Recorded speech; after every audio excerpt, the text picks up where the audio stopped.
settle down. Let's get back to it. Sorry, guys. Okay, so I'm trying to walk us through these effects that happen, exposure in utero.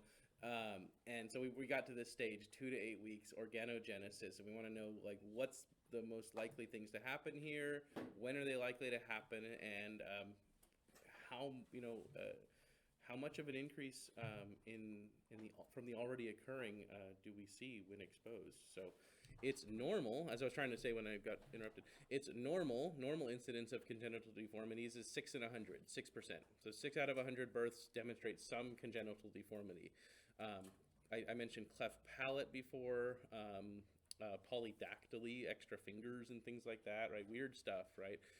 Because nature's funny sometimes and likes to make random changes to things, and those changes are either good or bad for the organism. In most cases, these mutations, these random changes, are bad for the organism, okay? Those are congenital deformities. Large exposures to radiation, we're thinking above 100 milligray in these cases, okay? Large exposures to radiation increase the rate to about 7%.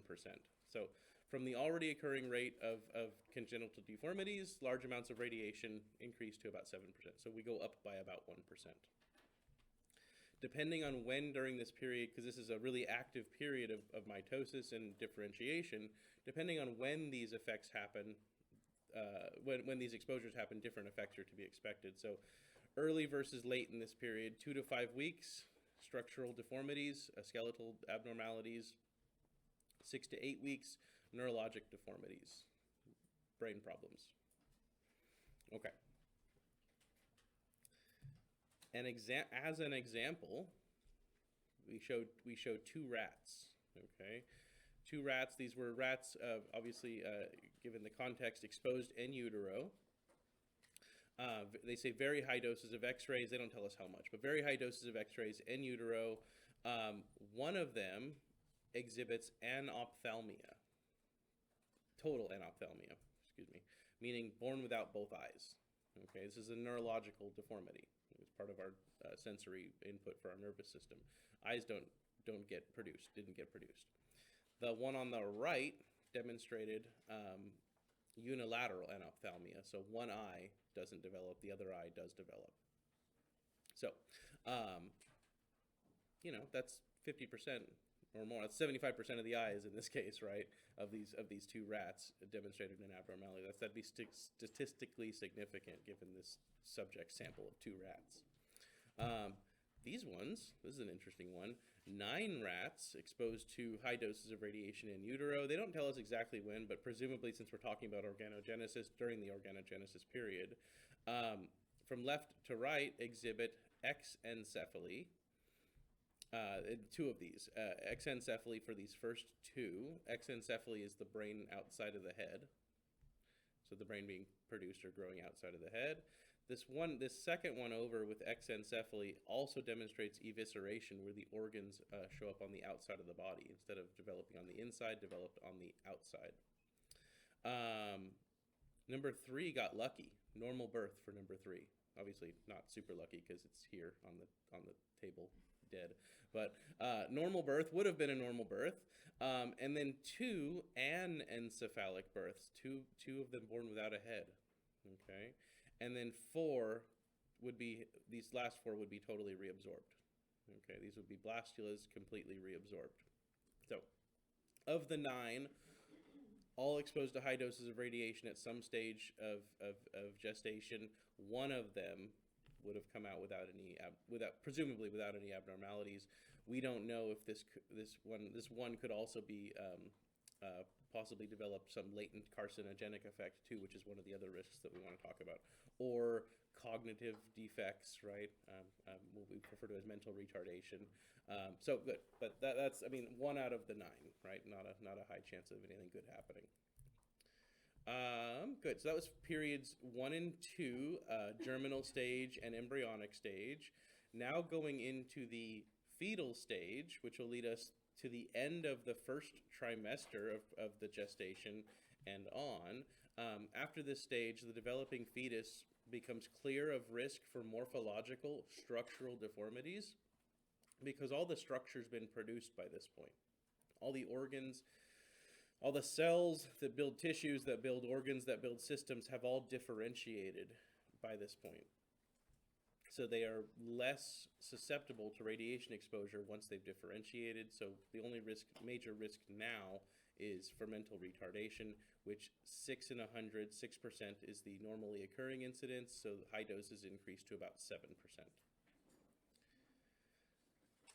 All of that, all these 3 periods we talked about, take us through what is the first trimester of a normal pregnancy, okay? This is why, and we say here, clearly the first trimester is the most sensitive trimester for potential radiation harm, because we just walked through those 3 stages. Look at how much is happening here, right? We go from a single cell to a blastula bundle of cells, and if that doesn't get reabsorbed, we have risks of congenital deformities, because 2 to 8 weeks is our organogenesis period. 8 to 12 weeks is when everything is sort of polishing off, getting its final development, and that first trimester is the most poses the biggest risk for harm. First trimester is over 8 times more. The embryo fetus is over 8 times more sensitive to harm than during the second or third trimester or after birth. Second trimester, 1.5 times more susceptible to harm than the average, and third trimester, 1.4 times more susceptible to harm. In this example, it gives you the risk for developing leukemia, but you can, in principle, extend these relative risks to any other effect. Okay.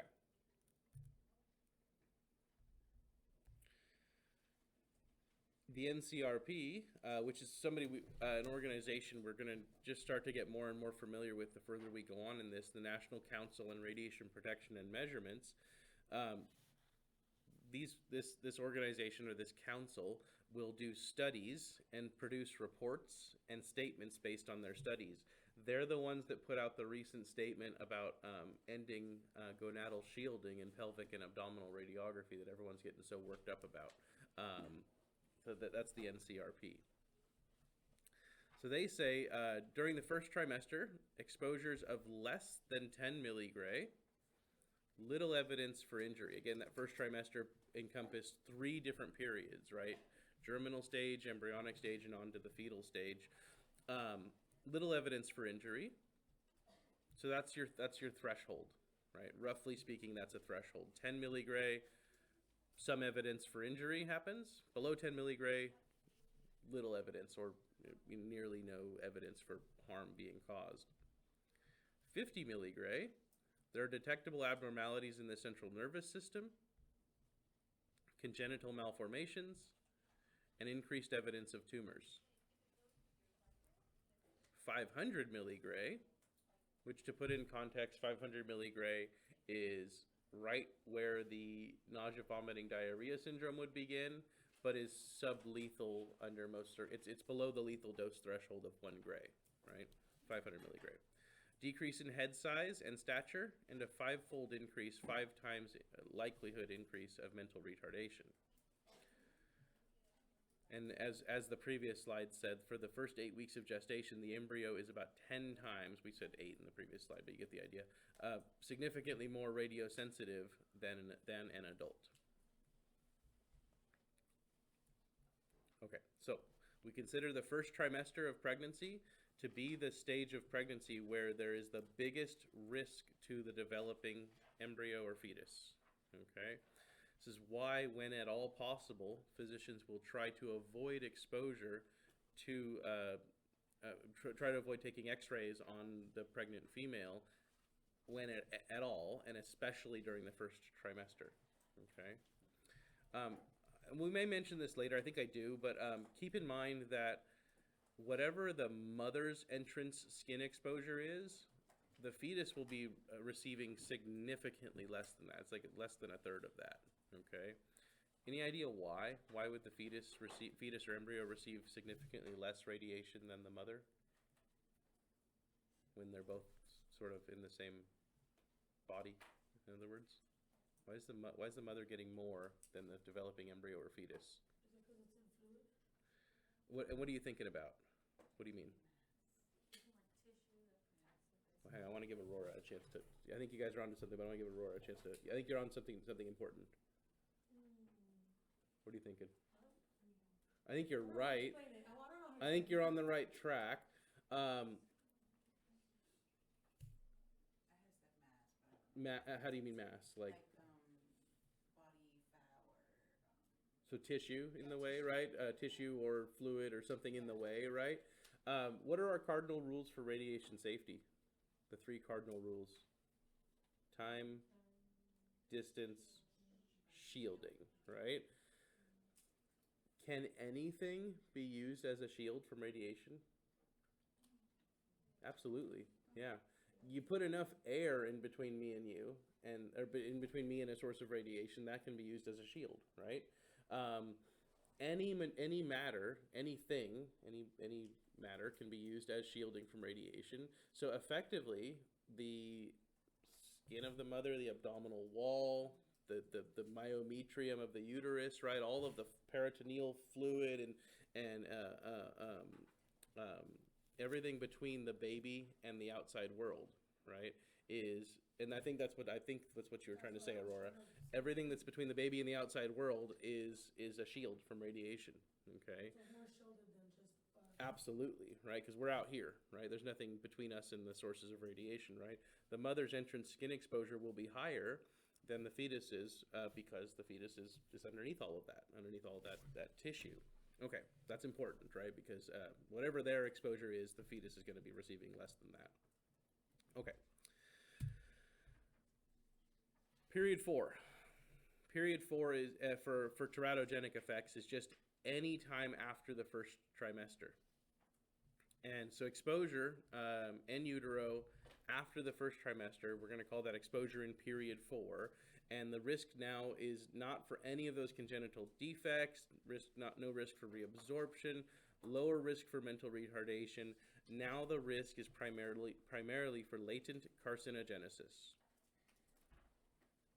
They say various kinds of cancer can occur at any stage of life, but all of them can also be from other causes. So now the effects, the latent carcinogenic effects are taking on a stochastic, non-threshold linear response, meaning that it's hard to say if the radiation exposure in utero is what's going to cause their cancer if they develop it, right? But we can say that they now have a higher likelihood of developing latent carcinogenesis if they're exposed to radiation in that second or third trimester. They say of special concern, adolescent leukemia, which is rare unless it is caused by fetal exposure to radiation. This is why they talk about like documenting leukemia in the atomic bomb survivors and the offspring of the Chernobyl incident, right? The late fetus is approximately 2 times more sensitive to radiation than an adult. So still more sensitive than us, but much less so than that first trimester. That first trimester was the biggest risk to the fetus.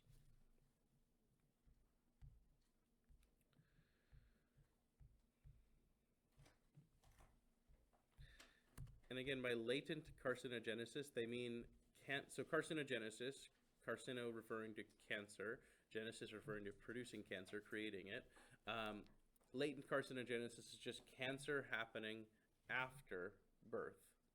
Okay, this can be shortly after, as in early childhood cancers like the form of adolescent leukemia. This can also be cancer just showing up any time later in life.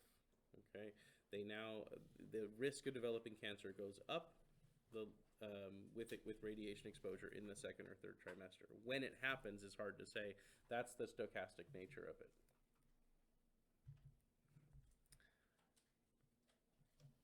The risk of latent carcinogenesis peaking at about the 3rd month, so that's the end of the first trimester, and just decreasing with time. It's still there. As we just said, it's there. The risk is there. Exposure to radiation increases the risk, but the risk just decreases as time passes.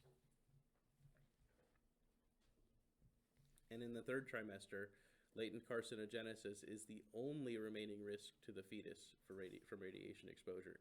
That's still important though, right? We don't want to do anything that's going to increase the chance of somebody developing cancers at some point in life if we can avoid it. Yeah, I know, I walked out, I left those. It's fine. It's fine. Okay. I knew I got ahead of myself. Here's the note I was making about entrance skin exposure, okay? Okay, so fetal exposure should not be confused with entrance skin exposure. When we give you, like, when we tell you the exposure from some exam, if I tell you, like, a barium enema is, like, I don't know, 100 or 200 milligray, something like that, what I'm telling you is the entrance skin exposure, okay? I'm not telling you the absorbed dose, but as you learned from one of the first sections, right, roughly speaking, entrance skin exposure and absorbed dose are roughly equal, okay?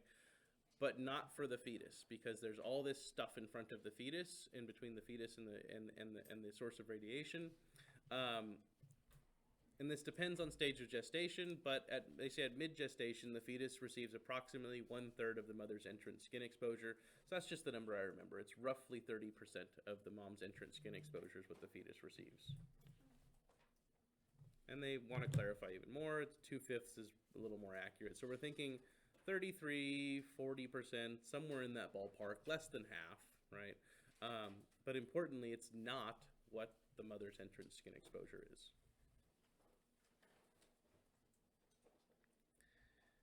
And this third note down, I think, is a super crucially important one, because let me backtrack for just a moment.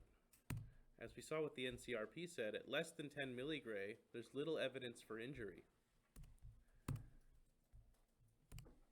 Most of our diagnostic x-rays, the ones we do, chest x-rays, hands, feet, wrists, and all those, even the ones that are to do with torsoskeletal, we're measuring the exposure in 1 or 2 or 3 milligray, most of the time measured in microgray, okay?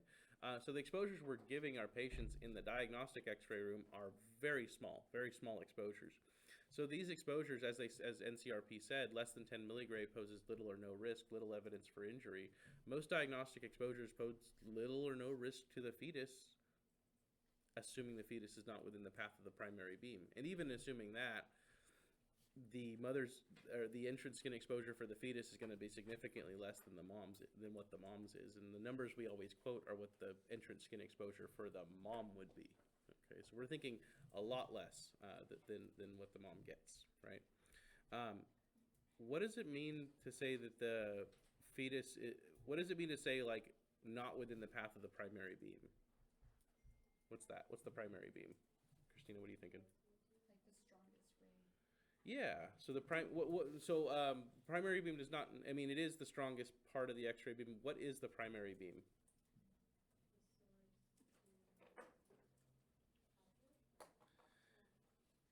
Yeah. So like the source. Where's the source of the X-rays? Where are they coming from?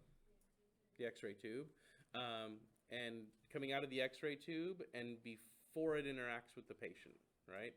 That's the primary X-ray beam, okay? We talk about the primary X-ray beam because there's also the scattered X-ray beam too, right? Or the remnant X-ray beam, right? So which is what leaves the patient after passing through them. So scattered X-rays, remnant X-rays, we're not talking about that. We're talking about primary beam, right? It's pending that the fetus is not within the primary beam path, little or no risk to the developing fetus. Some procedures that are concerning include abdominal C-arm.